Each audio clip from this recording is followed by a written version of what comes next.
नमस्कार करो। मैं मां बनशंकरी को प्रणाम करता हूं। इस मन से गुरु बसवन्ना और सिद्धेश्वर स्वामी को भी नमन करता हूं। साथियों, आज सुबह ही हमें एक दुखद खबर मिली है। संसद में मेरे साथी बीजेपी के वरिष्ठ नेता और सामाजिक न्याय के अग्रणी सिपाही श्रीनिवास प्रसाद जी अब हमारे बीच नहीं रहे। श्रीनिवास प्रसाद जी कर्नाटका की चामराजनगर से सांसद थे। श्रीनिवास जी जमीन से जुड़े नेता थे, सच्चे अर्थ में जननेता थे। अपने इतने दशकों के सामाजिक जीवन में उन्होंने हर क्षण गरीबों, शोषितों, वंचितों की सेवा की। उन्होंने केंद्र और राज्य सरकार में कई अहम मंत्रालयों को भी दायित्व संभाला था। दलित वर्ग के सामाजिक उत्थान के लिए उन्होंने जो प्रयास किए, उन्हें हमेशा याद किया जाएगा। ईश्वर उन्हें सद्गति दे। उनके परिवार और समर्थकों के साथ मेरी संवेदनाएं हैं। साथियों, 2024 का चुनाव भारत का भविष्य तय करेगा। ये चुनाव विकसित भारत के संकल्प का चुनाव है। ये चुनाव आत्मनिर्भर भारत की सिद्धि का चुनाव है। हमारा संकल्प है कि नेक्स्ट कुछ ईयर्स में, आने वाले कुछ सालों में भारत विश्व की टॉप 3 इकोनॉमी बने। आप मुझे बताइए कि भारत को दुनिया की तीसरी बड़ी आर्थिक शक्ति कौन बनाएगा? कौन बनाएगा? कौन बनाएगा? कौन बनाएगा? जी नहीं, आपका एक वोट बनाएगा। आपके वोट की ताकत है जो मोदी को मजबूती देगी और तब जाकर के देश दुनिया में टॉप 3 इकोनॉमी बन जाएगा। हमारा संकल्प है कि हम भारत को मैन्युफैक्चरिंग हब बनाए। हम भारत को स्किल सेंटर बनाएंगे। और ये संकल्प वैकेशन गुजारने वाले नहीं कर सकते पूरा। मौज मस्ती में जिंदगी गुजारने वाले ये काम पूरा नहीं कर सकते हैं। इसके लिए तो विजन चाहिए, और विजन के लिए जिंदगी चाहिए खपाने के लिए। जब विजन के लिए जीवन खपाते हैं और जब एक लक्ष्य को लेकर, एक संकल्प को लेकर 24/7 24/7 दिन रात काम करते हैं, तब जाकर के संकल्प सिद्ध होते हैं। और इसलिए मोदी का विजन भी क्लियर है और मोदी का जीवन भी 24/7 फॉर 2047। और इसलिए आज पूरा देश कह रहा है, फिर एक बार, फिर एक बार, फिर एक बार, फिर एक बार, फिर एक बार।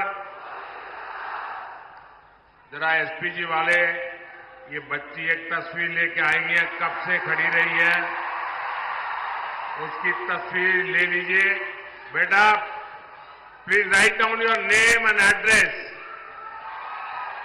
मैं आपको चिट्ठी जरूर भेजूंगा। जरा उनसे एसपीजी के लोग फोटो ले लेना। आप हाथ नीचे करो बेटा, वो ले लेंगे। अब आओ, हाथ थक जाएगा आपका। हाँ,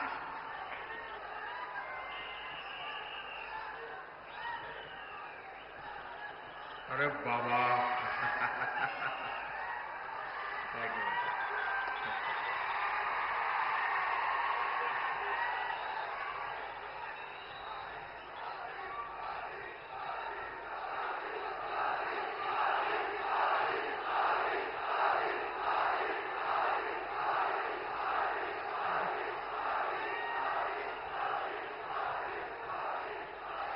साथियों, जिस कांग्रेस का एकमात्र काम सरकार में रहते हुए देश को लूटना है, उसे क्या आप इतने बड़े देश की जिम्मेवारी दे सकते हैं? मेरा सवाल अगर आप समझ सके तो जवाब देना। जवाब देंगे?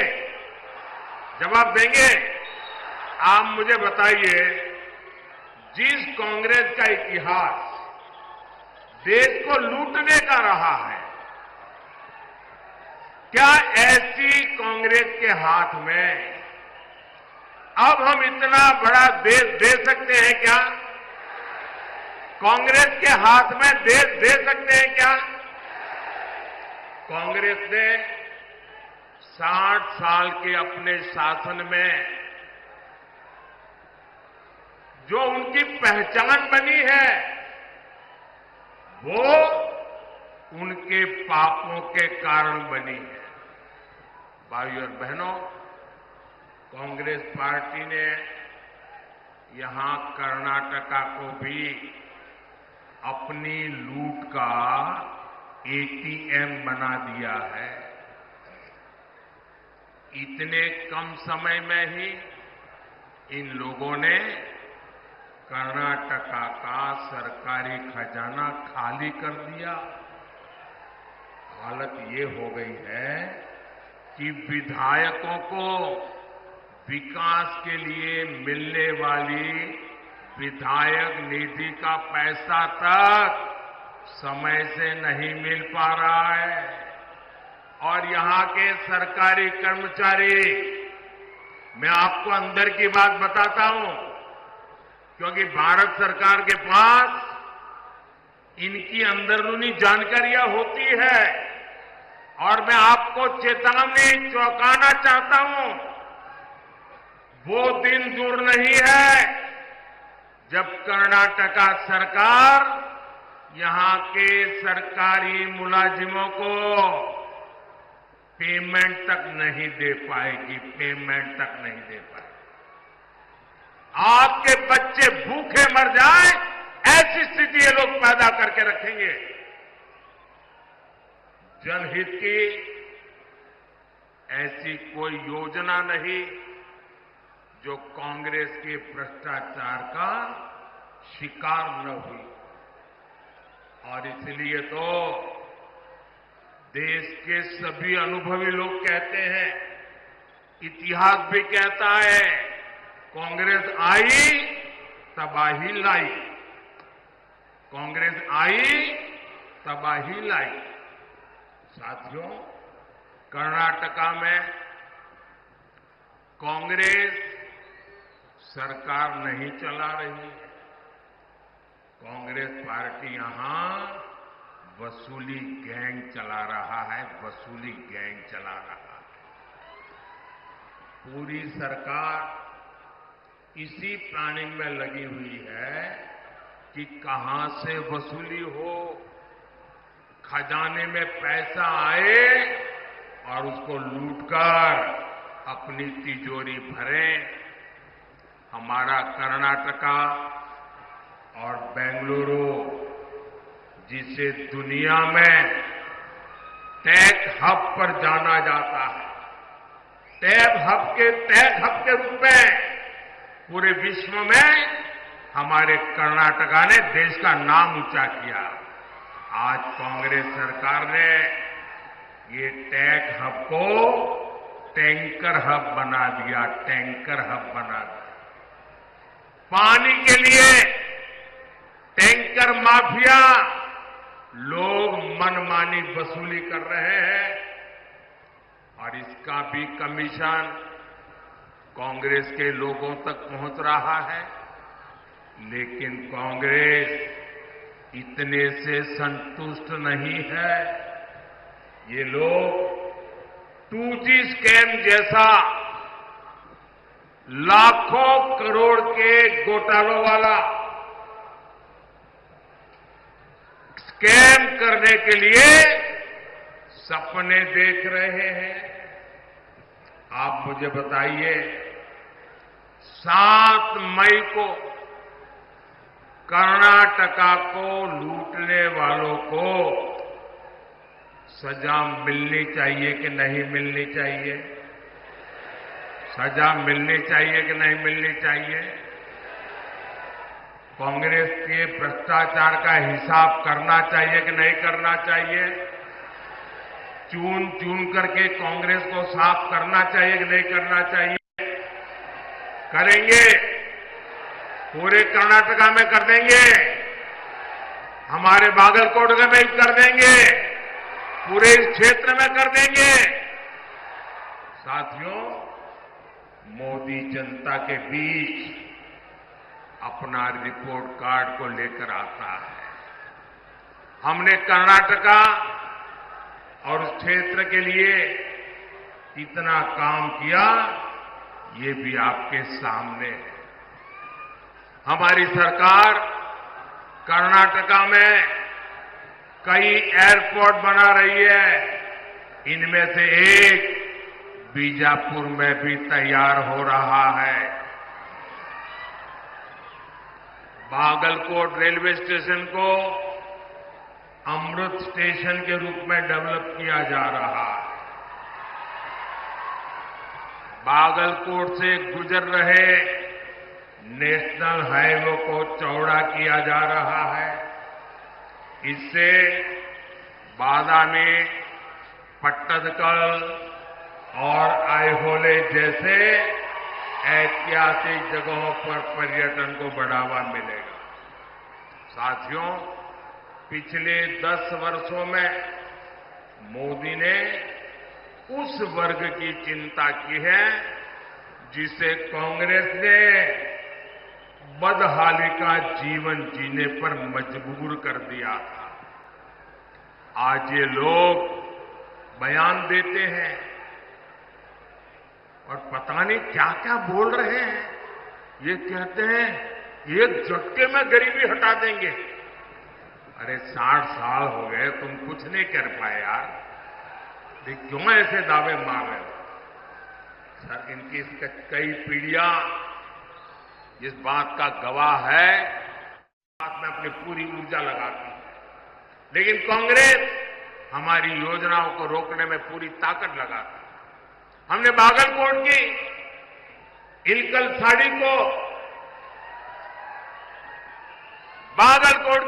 साड़ी उसको वन डिस्ट्रिक्ट वन प्रोडक्ट योजना में शामिल किया ताकि यहां के बुनकरों को, जिन्हें आप नेकारा कहते हैं, उनकी इनकम बढ़े। लेकिन कांग्रेस हमारे बुनकर भाई बहनों की जरूरतों पर ध्यान नहीं दे रहे। साथियों, यहां भी मंच पर हमारे येदियुरप्पा जी भी है। उन्होंने किसानों के कल्याण के लिए अपना जीवन समर्पित कर दिया। किसानों का हित बीजेपी की प्राथमिकता रहा। हमने हाल ही में शुगर केन का मूल्य बढ़ाया है। इथेनॉल के जरिए हम गन्ना किसानों की इनकम बढ़ा रहे हैं। लेकिन कर्नाटक सरकार ने सिंचाई परियोजनाओं को रोककर पानी का संकट खड़ा करके किसानों को परेशानी में डाल दिया है। साथियों, मैं आप सबको कांग्रेस के एक और खतरनाक गेम के बारे में आगाह करना चाहता हूं। जब से यहां कांग्रेस की सरकार बनी है, तब से कैसी कैसी घटनाएं हो रही हैं, ये आप जरा चिंता का विषय है। उसको एक साथ जोड़ करके देखिए, उसको टुकड़ों में मत देखना। आप सोचिए भाइयों बहनों, हुबली में क्या हुआ, हमारी एक बेटी के साथ क्या हुआ।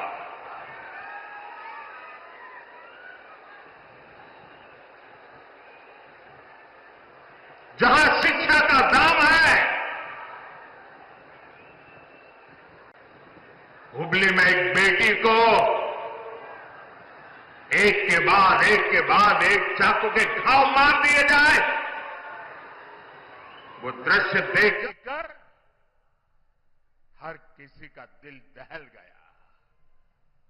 लेकिन यहां की पूरी सरकार वोट बैंक को बचाने के लिए बेटी के सम्मान पर ही हमला करने में जुट गई।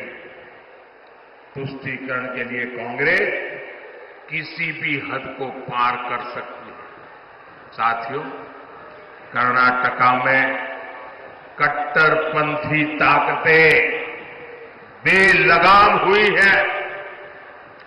कोई दुकानदार अपनी दुकान के भीतर हनुमान चालीसा सुनता है तो उस पर हमला हो जाता है। राजधानी बेंगलुरु तक में दिन दहाड़े आतंकी हमला होता है, बम फूटता है, और सरकार पहले क्या बोलती है, कहती है गैस का सिलेंडर फटा है। ये गैस का सिलेंडर फटा है कि तुम्हारा दिमाग फटा है। बाद में कहते हैं ये बिजनेस राइवलरी थी। भाइयों बहनों, ये नॉर्मल क्राइम की घटनाएं नहीं है।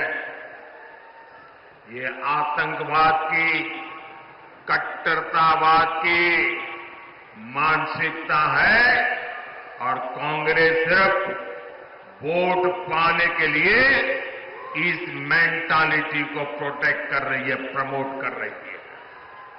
साथियों, कांग्रेस की वोट बैंक की राजनीति के चलते अब देश में एससी एसटी के अधिकार भी सुरक्षित नहीं है। एक और बीजेपी सरकार ने कर्नाटका में तलवारा समुदाय को एसटी का दर्जा दिया था। कर्नाटका में 3 लाख से ज्यादा परिवारों को हक्कू पत्र दिए गए। लेकिन कर्नाटका में कांग्रेस ने संविधान बदलने, एससी एसटी ओबीसी का हक छीनने का अभियान शुरू किया है। हमारा संविधान धर्म के आधार पर रिजर्वेशन की बात नकारता है, नहीं स्वीकारता है। लेकिन कर्नाटका की सरकार ने ओबीसी रिजर्वेशन का हिस्सा मुस्लिमों को दे दिया है। ये इतने से भी नहीं मानेंगे, इन्होंने पहले भी अपने मैनिफेस्टो में धर्म के आधार पर रिजर्वेशन देने के लिए कानून बनाने की बात कही। इस बार भी इनके मैनिफेस्टो में ऐसे ही सिग्नल है। और मैं देश के मेरे दलित भाई बहनों को, मेरे एसटी भाई बहनों को, मेरे ओबीसी भाई बहनों को, मैं आपको कांग्रेस के मंसूबों से चेतने की जरूरत समझिए। ये लोग धर्म के आधार पर अपने वोट बैंक को सुरक्षित रखने के लिए वो आपके अधिकार जो बाबा साहब आंबेडकर ने दिए हैं, जो भारत के संविधान ने दिए हैं, उस पर लूट चलाने की ताक में बैठे हैं। उनको लगता है कि आज पार्लियामेंट में सबसे ज्यादा एससी एमपी बीजेपी के हैं, सबसे ज्यादा एसटी एमपी बीजेपी के हैं, सबसे ज्यादा ओबीसी एमपी बीजेपी के हैं। और इसलिए उनको लगता है अब एससी एसटी ओबीसी तो बीजेपी का हो गया और अब माइनॉरिटी के ऊपर भरोसा करने के लिए एससी एसटी ओबीसी का लूटो, माइनॉरिटी को दे दो। क्या आप ये चलने देंगे? क्या ये स्वीकार करेंगे क्या?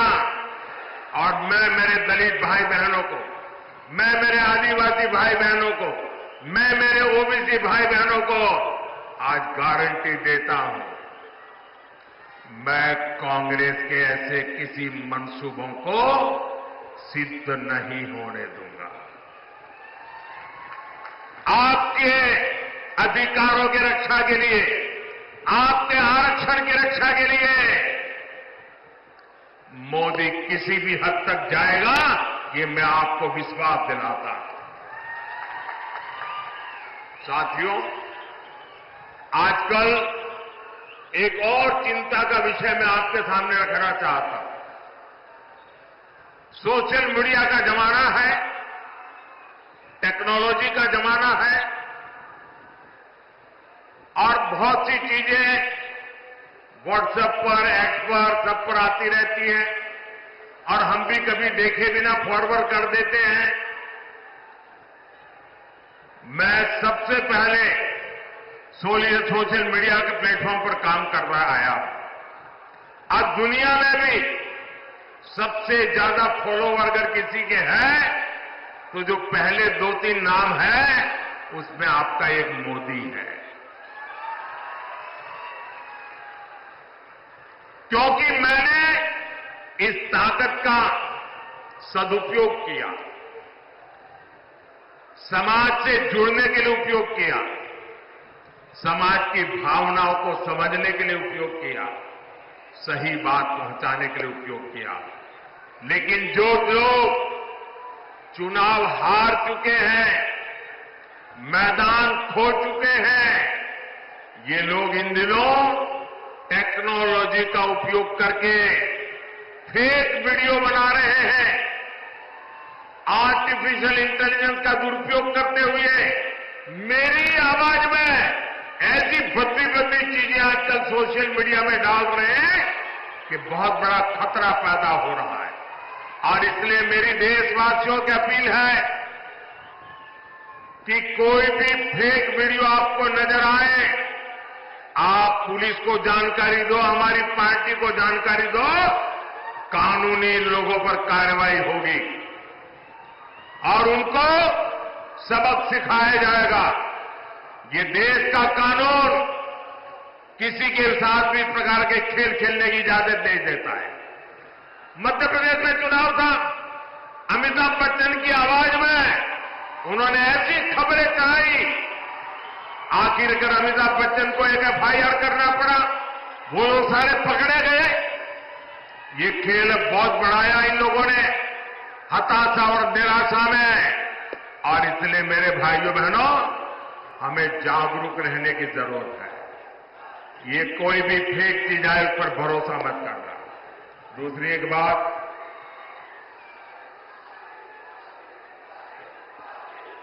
देखिए ये मोदी जो है ना,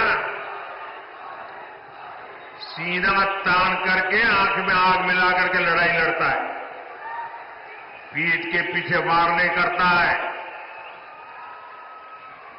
आपको याद होगा कि हमारे देश में अचानक एक बार बागलकोट की चर्चा शुरू हो गई थी, आपको याद होगा।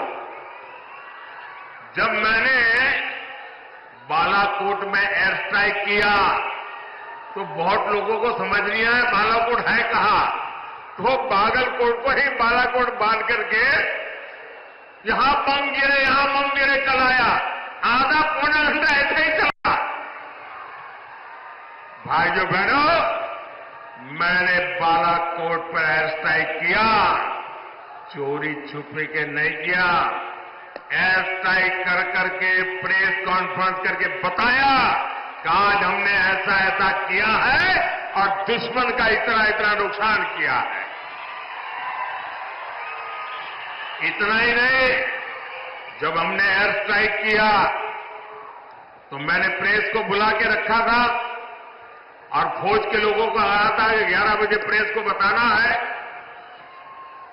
लेकिन मैंने कहा कि उसके पहले मैं पाकिस्तान को टेलीफोन करके सूचना दूंगा कि आज हमने रात को एयर स्ट्राइक की है, तुम्हारे इतने लोगों को मारा, इतनी तबाही की है, उसको बता दूंगा, छुपाऊंगा नहीं। लेकिन पाकिस्तान वाले टेलीफोन पर ही नहीं आते थे, तो मैंने कहा इंतजार करो, हमारे फौज का लोग इंतजार करते थे। करीब 12 बजे बात हुई, उसके बाद मैंने दुनिया को बताया कि मैंने रात को एयर स्ट्राइक किया है और पाकिस्तान के छक्के छुड़वा दिए हैं।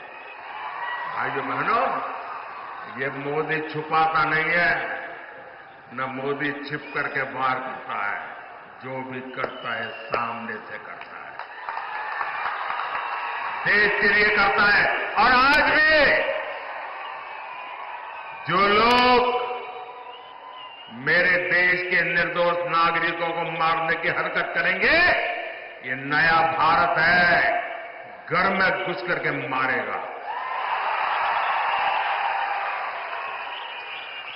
साथियों, 7 मई को आपका वोट बैंक की राजनीति करने वालों को जवाब देगा।